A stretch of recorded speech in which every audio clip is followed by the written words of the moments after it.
kita akan ke Armenia yang sangat cantik.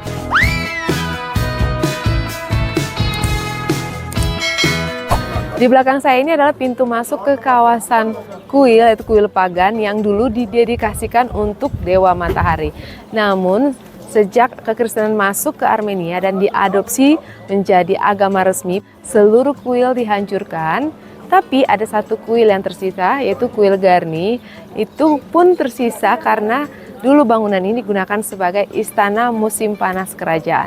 Tiket dewasa untuk turis adalah 1.500 Armenian dram per orang atau sekitar Rp55.000. Begitu kita melangkah masuk ke kawasan Garni Temple, inilah pemandangan yang langsung menyambut mata.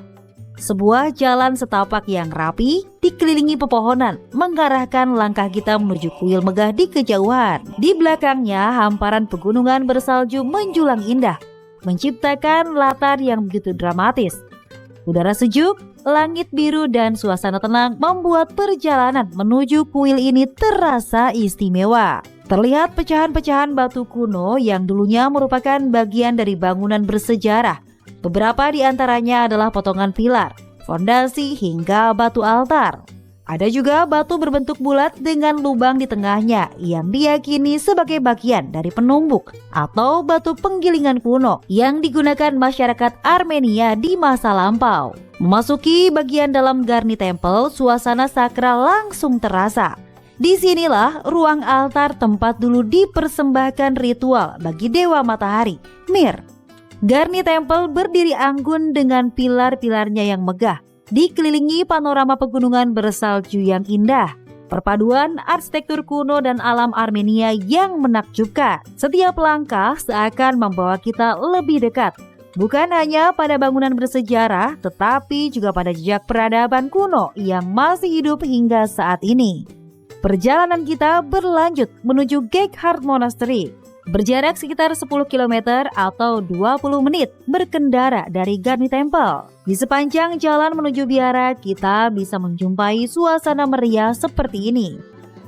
Para musisi lokal memainkan alat musik tradisional Armenia seperti dol, gendang khas yang menghasilkan dentuman ritmis, duduk, alat musik tiup yang lembut dan penuh emosi, hingga akordeon yang mengiringi nada ceria. Saat menuju Geghard Monastery, saya melihat tradisi unik. Para pengunjung melemparkan batu-batu kecil ke celah tebing.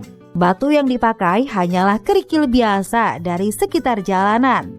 Karena penasaran, saya pun bertanya langsung ke warga lokal yang tadi melakukan aksi lempar batu kerikil ke celah tebing. Oke, make a wish. Oke. Thank you. Bye-bye. Thank you very much. Jadi tadi saya habis nanya ke warga lokal sini kenapa pada lempar batu ke atas sana. Ternyata katanya itu kayak make a wish. Jadi naikkan permohonan nanti itu terkabul. Kita coba ya.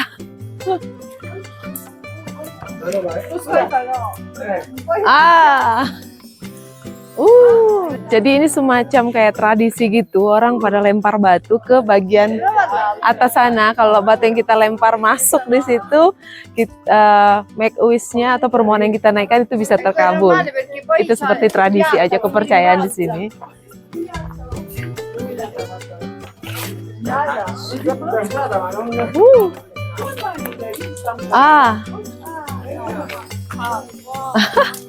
Sampai ke atas ternyata. Small one.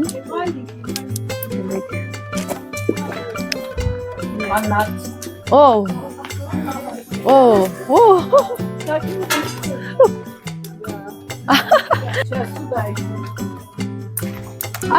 Gak masuk. No, which one? That one? There. Oh. Okay. No.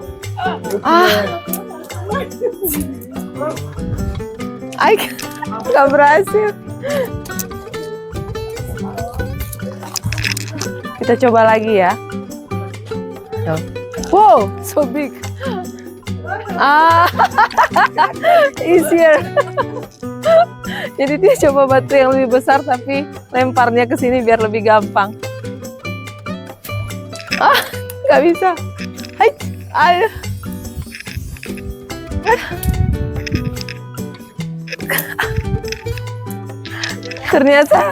Ternyata nggak segampang yang kita lihat, susah banget. Udah mencoba berkali-kali, batu saya nggak ada satupun yang singgah di situ. Baiklah, kita lanjut lagi.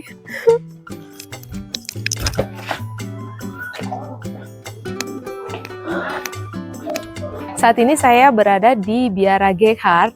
Bangunan ini masuk dalam situs warisan dunia UNESCO yang dibangun oleh Saint Gregory the Illuminator pada abad ke-4 Masehi. Yang membuat bangunan Biara yang semakin terkenal adalah sebagian bangunannya yang diukir dalam batu.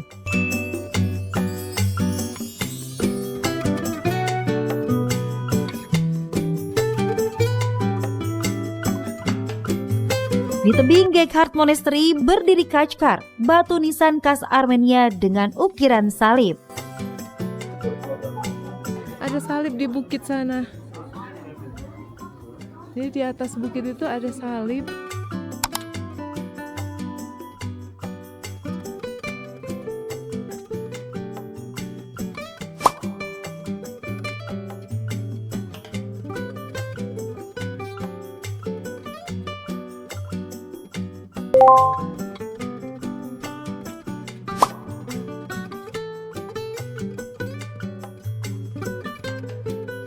Dengan langkah ringan, kita melangkah keluar meninggalkan kawasan suci Gekhardt Monastery.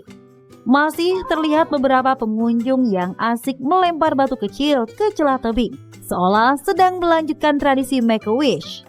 Seperti layaknya tempat wisata pada umumnya, di sini juga ada pedagang yang menjual aneka souvenir dan jajanan khas Armenia.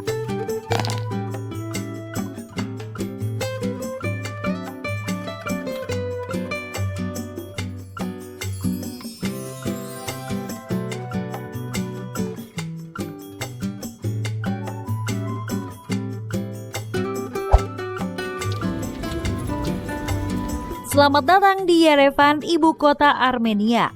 Kota yang berusia lebih dari 2.800 tahun ini menyimpan jejak sejarah kuno, namun berdenyut dengan kehidupan modern. Sesekali terdengar lantunan musik dari seniman jalanan menambahkan warna pada hari yang tenang. Dan inilah ciri khas Yerevan, area trotoar yang luas dan nyaman untuk pejalan kaki. Dikelilingi pepohonan dan bangunan bergaya Soviet klasik yang kini hidup berdampingan dengan wajah modern kota. Taman ini dibuka secara resmi pada tanggal 10 Mei 2019, diciptakan untuk memperingati hari ulang tahun ke-2800 Yerevan.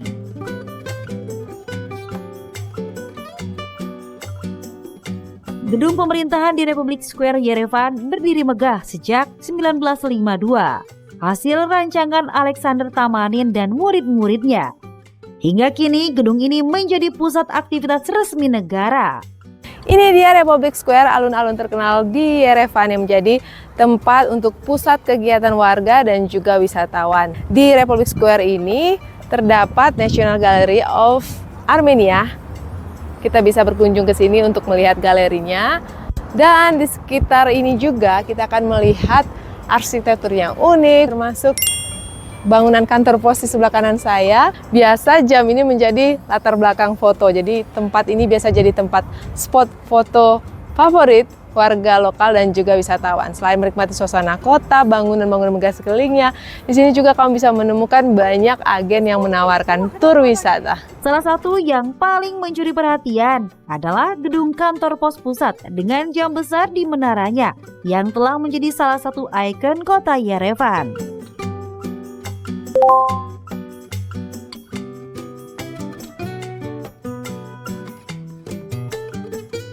Gedung National Gallery of Armenia ini dibangun pada tahun 1921 dan menjadi pusat seni terbesar di Armenia. Melewati lorong panjang Galeri Nasional yang menyimpan lebih dari 7.000 karya seni ini, pandangan tertuju pada langit-langitnya. Lengkung batu tufa tersusun rapi, membentuk pola silang yang kokoh, dan di titik pertemuan itu terukir motif bunga khas Armenia. Detail anggun yang menambah keindahan ruang bersejarah ini. Ini adalah High Relief Prince Basket, salinan abad ke-14 dari gereja Saint Karapet di Noravang. Galeri terbesar seni di Armenia dengan 56 ruang pamer yang menampilkan seni lukis klasik hingga modern, termasuk lukisan armada Armenia, grafis, patung, serta seni hias dan dekoratif. Kita bisa melihat karya seniman Armenia legendaris seperti Minas Avestian, Marty Rosarian, Edward Isabekian, serta Ivan Aivazovsky. Selain itu, koleksi asing meliputi karya Donatello, Marc Chagall, Rubens, Dürer, Kandinsky, dan banyak lagi. Saat malam tiba, suasana di Republic Square justru semakin hidup. Cahaya lampu dari gedung-gedung megah di sekeliling alun-alun memantulkan suasana hangat dan elegan, membuat seluruh area terasa semakin memikat. Warga lokal dan wisatawan berkumpul lebih ramai, mengisi pelataran alun-alun. Semua menanti satu momen yang paling ditunggu di malam hari, pertunjukan air mancur menari. Iringan musik, cahaya, dan gerakan air yang berkolaborasi indah menciptakan tontonan spektakuler di tengah alun-alun, menjadikan Republic Square bukan sekedar pusat kota, tapi juga panggung hiburan terbuka yang memikat hati siapapun yang datang.